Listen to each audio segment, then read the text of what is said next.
Sejam bem-vindos mais uma vez ao Ponto de Vista Podcast, conversando agora com o Dr. Marco Carvalho, meu grande criminalista e especialista de Maria da Penha.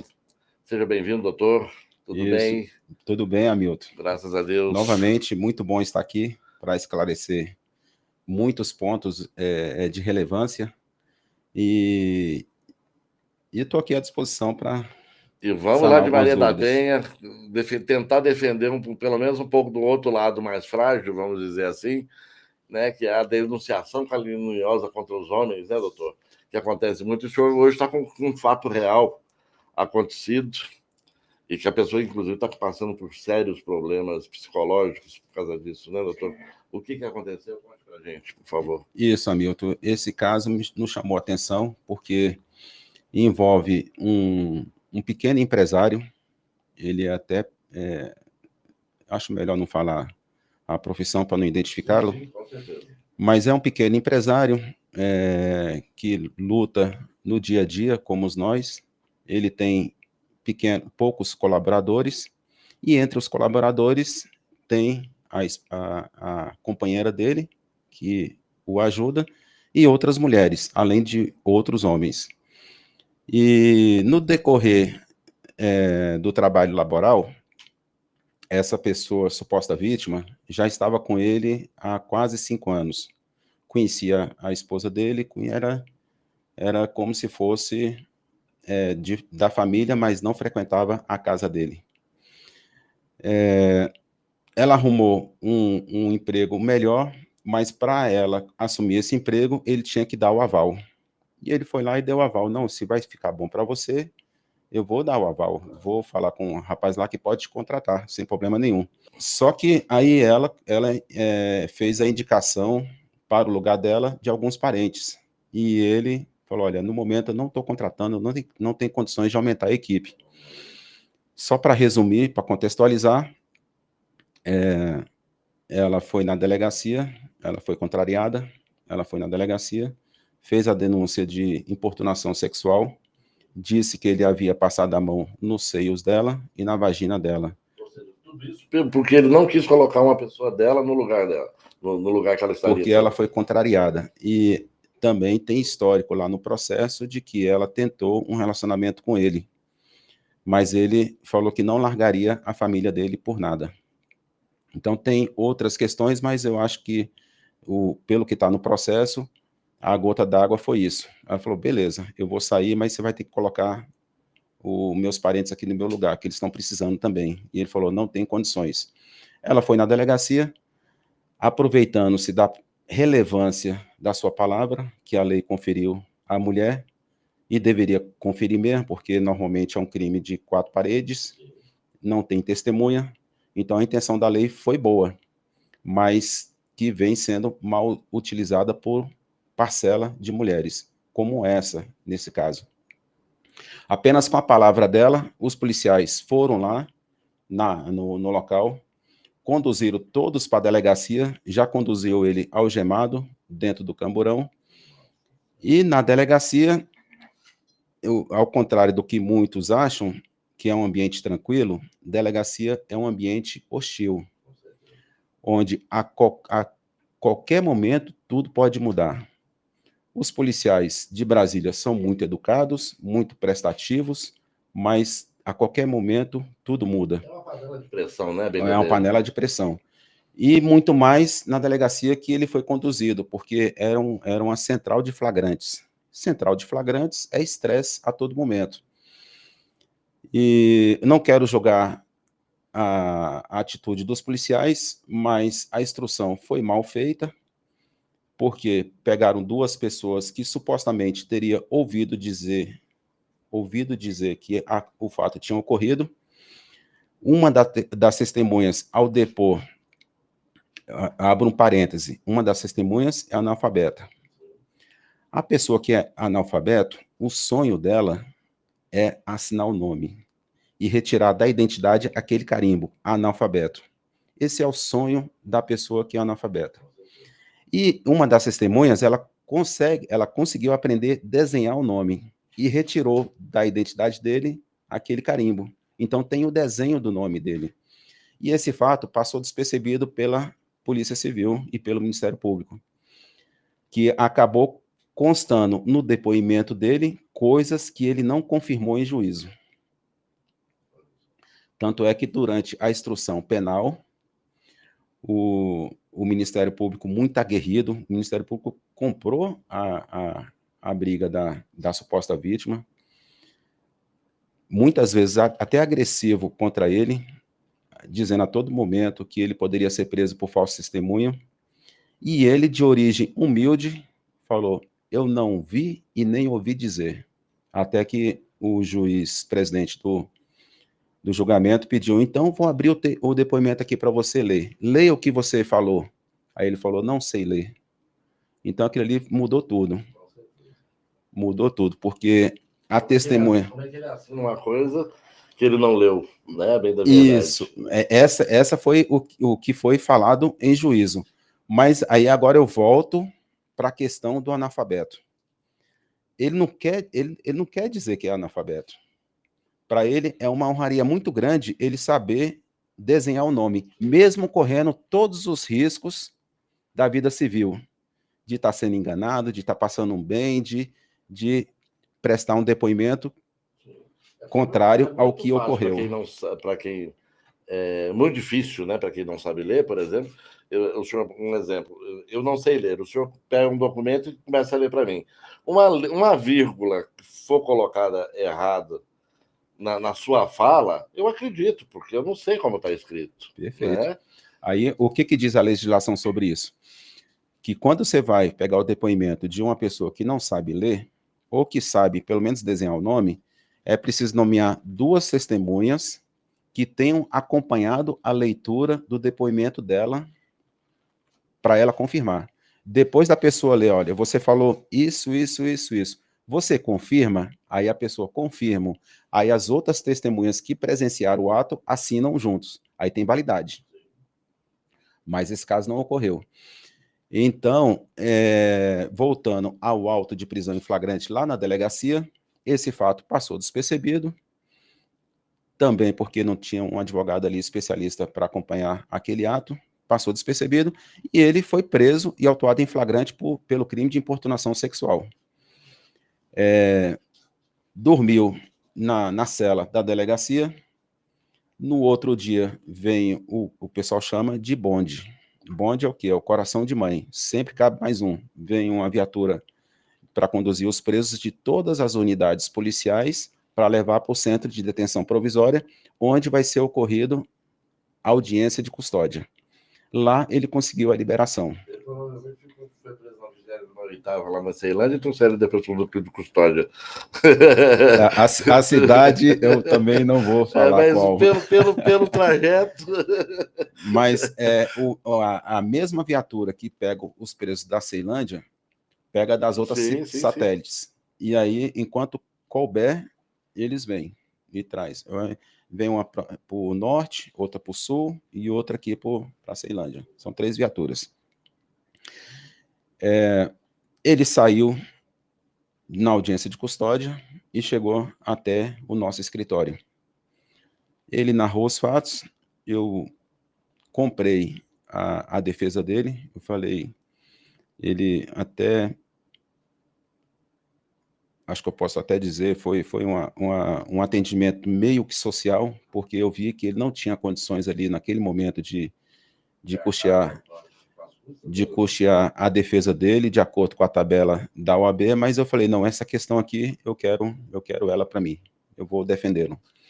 E a gente fez a defesa. Durante a instrução de julgamento, a suposta vítima não apresentou nenhuma testemunha, ele levou 7 testemunhas. Todas as 7 testemunhas dizendo a mesma coisa.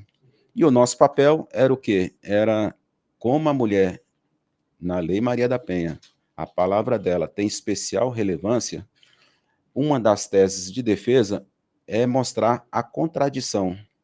Por exemplo, na delegacia, ela falou que ele tocou nos seios. Lá em juízo, ela já falou que tocou em outro local. E aí, uma pessoa que é vítima de violência doméstica, ela não vai se enganar aonde foi o toque. E o senhor, por exemplo, não só o senhor, como vários advogados, juízes, o senhor que tem vivência policial, que o senhor foi policial há muitos anos, né? E o policial, e a pessoa que vive dentro disso, sabe quando a pessoa está mentindo ou não, né? É perceptível. Perfeito. É muito perceptível. Perfeito. Só que nós vivemos em tempos estranhos. Tempos estranhos.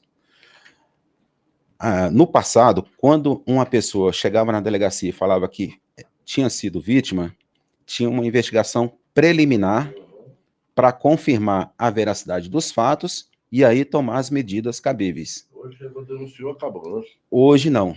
Hoje denunciou, a mulher denunciou, está denunciado. Se o agente policial, o Ministério Público, ou até o juiz, porque o juiz pode deferir a medida protetiva também imediatamente, se ele resolver contestar naquele momento a versão da vítima, ele corre o risco de ser lacrado, de responder alguma questão administrativa. Então, baseado nisso, ninguém quer segurar mais nada. O agente público, ele chegou, a vítima falou, ó, fui vítima de violência doméstica. Opa, vou aplicar a lei, aplica cegamente, sem fazer uma investigação preliminar. Então, essa parte,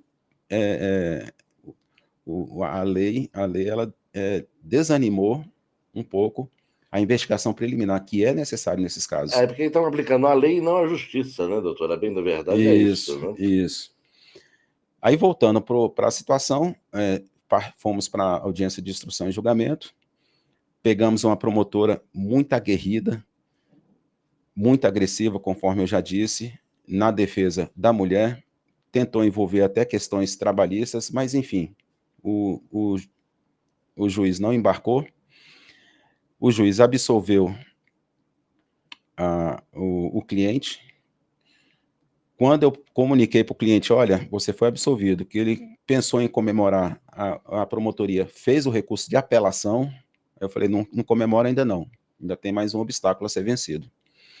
E aí, finalmente, na semana passada, o tribunal confirmou por unanimidade, 3-0, de que, diante da contradição da palavra da vítima, que tem especial relevância, mas quando não é coesa, ela perde a eficácia na mesma velocidade com que ela sobe. Ela desce também. E acabou absolvendo ele, transitou em julgado e a questão finalizou. Agora, ele ficou com esse trauma, né? Ele ficou com esse trauma. Ele fala que ele está em um restaurante, está aqui almoçando, está na rua, passa uma viatura, passa uma ambulância, ele perde a vontade de comer, perde o apetite. Como ele é um microempresário, você sabe, se tiver seu nome envolvido na lei Maria da Penha, muita gente deixa de contratar. E baseado nisso, o faturamento dele caiu bastante. Ele deixou de fazer outras contratações. Antigamente, não é isso? Lepra, AIDS, mais ou menos falava isso. que a AIDS a pessoa não passava nem perto de ti. Né? Mais ou menos isso. Hoje é mais ou menos isso. Então tá nessa questão. E aí, por questões humanitárias, nós finalizamos esse processo. Por questão humanitária, eu estou fazendo a defesa daquela testemunha, lembra daquela testemunha que o Ministério Público falou que ela estava mentindo, que o Ministério Público queria que ela falasse o que ele queria ouvir, e ele não falou, ele mandou requisição para o delegado de polícia para instaurar inquérito policial contra ele por falso testemunha. Me senti na obrigação de fazer essa defesa. Não vou deixar mais uma suposta injustiça ocorrer. E aí, nessa semana passada, a gente entrou com habeas corpus para tentar trancar a ação penal, porque não tem nenhum fundamento. A nossa tese é o quê? Que o depoimento deve ser nulo, porque colocaram coisas que ele não falou. Ele não falou, ele desenhou a assinatura dele, dizendo que teria assinado. E por ser, lido, exatamente, né? E por ser uma ação pública, o Estado tem que vigiar, tem que corrigir. O Estado não pode concordar com uma tamanha ilegalidade dessa. Por exemplo, vige o princípio da boa-fé. O Estado sempre tem que ter a boa-fé. Como é que o Estado vai querer confirmar um depoimento dele se o próprio Estado falhou ali na construção da prova? Então, é essa questão que eu quis trazer aqui para o programa, até para reflexão geral, porque você veja o gasto público que envolveu essa situação. Foi dinheiro seu e meu, foi dinheiro nosso, que movimentou toda a máquina. Enquanto isso, um caso de feminicídio real deixou de ser atendido porque a polícia estava se ocupando de uma falsa denúncia. Então, e o que muito acontece no Brasil hoje, né? Tanto dentro da Maria da Penha, como em outras áreas, deixa eu ver aí, gente sendo presa, por exemplo, com droga, com quilos e quilos de droga, e deixam passar, daqui a pouco o cara... É perigoso o sujeito sair da cadeia, do passado nem pela audiência de custódia, né? Saiu, os policiais ainda estão lá preenchendo documentação. As coisas mal feitas, é como o senhor disse. Os profissionais hoje estão deixando muitas coisas passar, fazendo a coisa como... como é que eu vou dizer? A revelia, né? Deixa passar, lá na frente tá fazendo feijão com arroz. Exatamente. Eu vou fazer o feijão com arroz. Só que do agente policial, a sociedade espera mais. Sim, o policial ele tem que desconfiar de tudo. A vítima chegou, ele tem que desconfiar dela. Depois que ele se convencer que realmente ela foi vítima, ele tem que dar o sangue para ir lá e buscar o agressor. Mas ele pode estar sendo massa de manobra. Manobra, com certeza. Né? E nesse cenário que nós estamos, todo o complexo ali policial, do Ministério Público e até do Judiciário, em determinados casos, está sendo massa de manobra de uma questão que deveria ser melhor investigada, até para desafogar os processos que estão na justiça. Hoje, até conversei com um outro rapaz que foi preso, já adianto, a cada 10 clientes meus, 8 são pessoas de boa fé, como nós, que por algum momento caem no criminal. E que acontece muito, né, doutor? E aí ele falou, olha, ainda bem que eu fiquei preso com 15 pessoas, onde 13 era Maria da Penha. Eu falei, então tá bom, então ainda bem que você estava com pessoas normais, né? Pessoas da sociedade, que por algum motivo caiu na lei Maria da Penha. É complicado. Ele não ficou junto com autores de roubo, latrocínio. Não, e hoje está muito complicado, inclusive até em relacionamentos, né? Hoje, você pode ver que ninguém hoje fala em casamento mais, homens, né? Não se fala mais em casamento, começa a namorar, são os namoros rápidos, furtivos, né? Não existe mais aquele interesse em coisas, muitas vezes com medo desse tipo de coisa. Às vezes houve até tem um vídeo que circula na internet aí, que a menina era neta de um juiz, me parece, e ela com o namorado, queria alguma coisa do namorado, você não vai me dar, então eu vou me agredir aqui e eu vou acabar com a tua vida. E ela começou a se bater, aquela coisa, por que você está fazendo isso? Porque eu vou acabar com a tua vida, porque meu avô é isso, meu avô é aquilo. Então tem muito disso hoje em dia, né? Infelizmente. A lei veio para ajudar, uma boa intenção. Uma boa intenção de ajudar as mulheres, e está prejudicando, bem na verdade, está prejudicando. Né? Parcela das mulheres está acabando com essa lei. E vai chegar o momento que essa lei vai ser enfraquecida. Não tenho dúvida.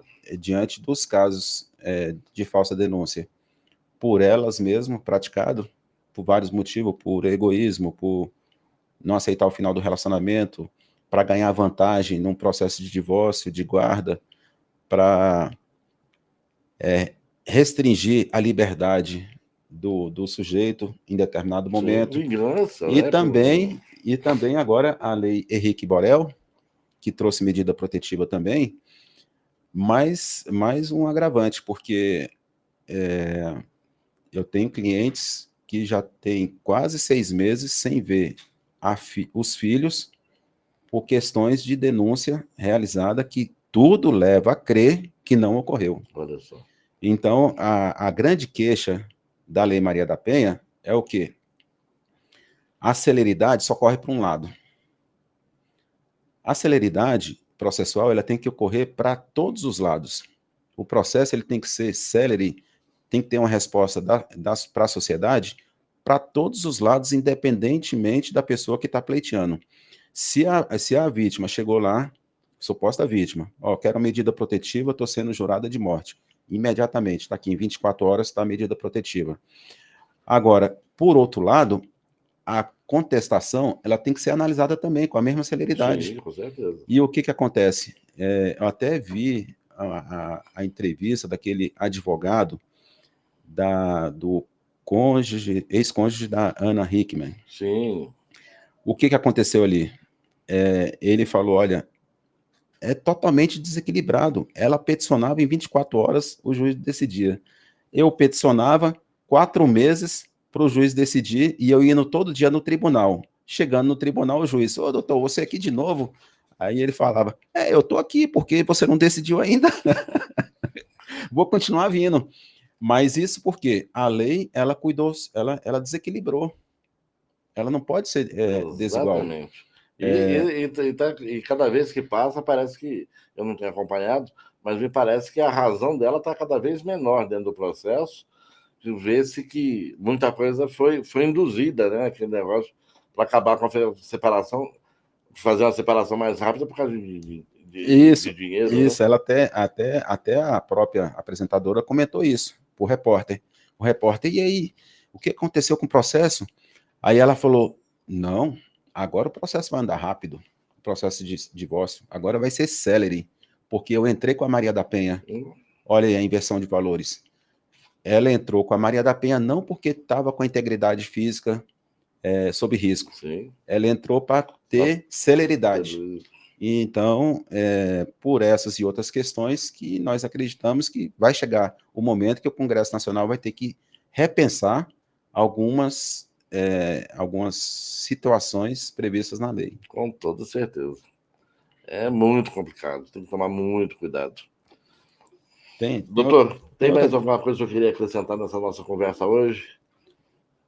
Tem outro detalhe aqui que eu queria ver, mas acho que eu falei tudo, viu? Eu acho que ficou bem enriquecedor, porque o recado que eu queria dar era justamente esse.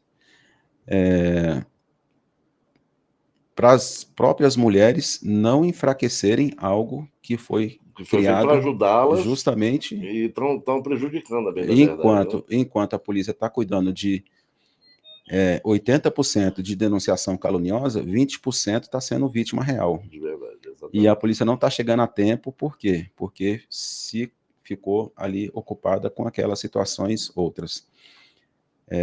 E tem muita gente, tanto rico quanto pobre, aí que o caboclo apronta e deita, e chega em casa e bate em mulher, e bate em filho, e maltrata de várias formas.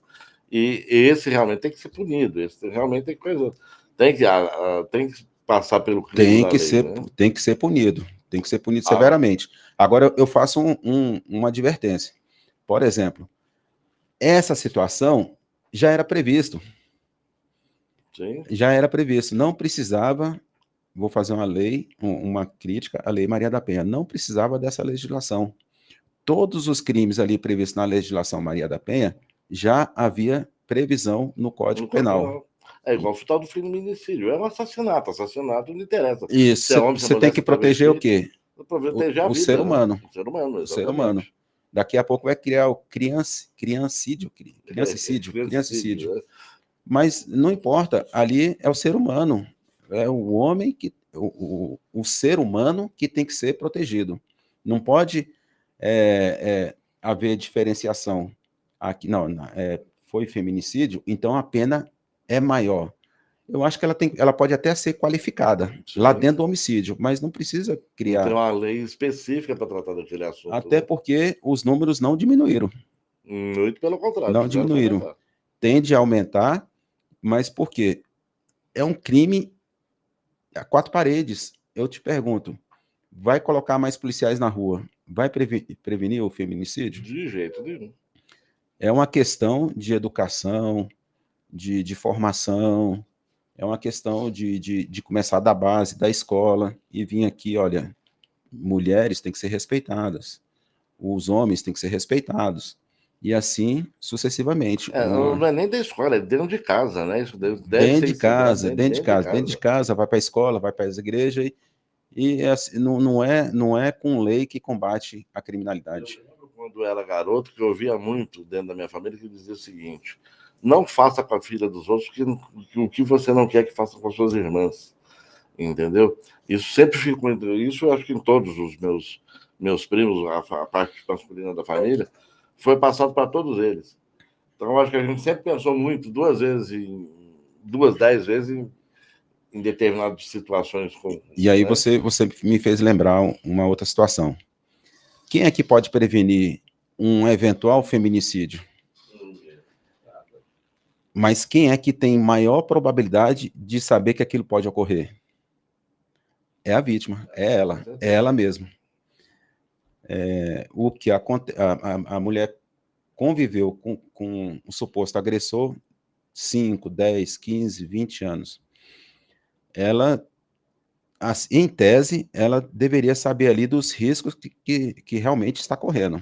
E aí sim, e aí ela apontar esses riscos para a autoridade policial.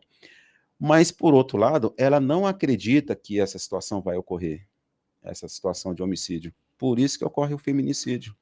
É muito difícil. Nós tivemos recente o caso da policial civil, que trabalhava na prevenção e no combate à violência doméstica, foi vítima do ex-companheiro.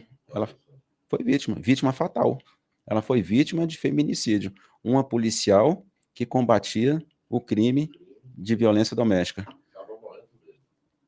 Ele matou ela, depois ele se matou. Agora eu pergunto, como é que o Estado ia proteger essa situação? Nem ela acreditava. Então, não é criando legislação que você vai combater o feminicídio. Na educação. O que falta muito no Brasil, eu acho que na grande maioria dos lugares do mundo, falta educação para as coisas. Né? Perfeito. Isso, o senhor diz, da escola, da igreja, da família, falta mais empenho de todos para que as pessoas tenham limites, né? Para que as pessoas tenham limites durante a vida. Mas, doutor Marco, muito obrigado pela presença mais uma Eu que vez. agradeço. Muito bom papo. Esse Maria da Penha é bem extenso. Acho que toda vez eu me surpreendo mais com as coisas que aparecem aqui. Aguardo o senhor aqui numa próxima para a gente continuar papeando, doutor. Tá ótimo. Quem tiver alguma dúvida pode me chamar no Instagram, no Marco Roberto de Carvalho, _ entre os espaços, e mandar a sua questão que eu terei o maior prazer em respondê-la. Mande no Instagram do doutor, mande no Instagram da rádio, do Perfeito. programa. Estamos aqui para tirar qualquer dúvida de quem precisar. Tá? Ok. Muito obrigado, doutor, mais uma vez. Um bom Valeu. dia para o senhor. Bom dia.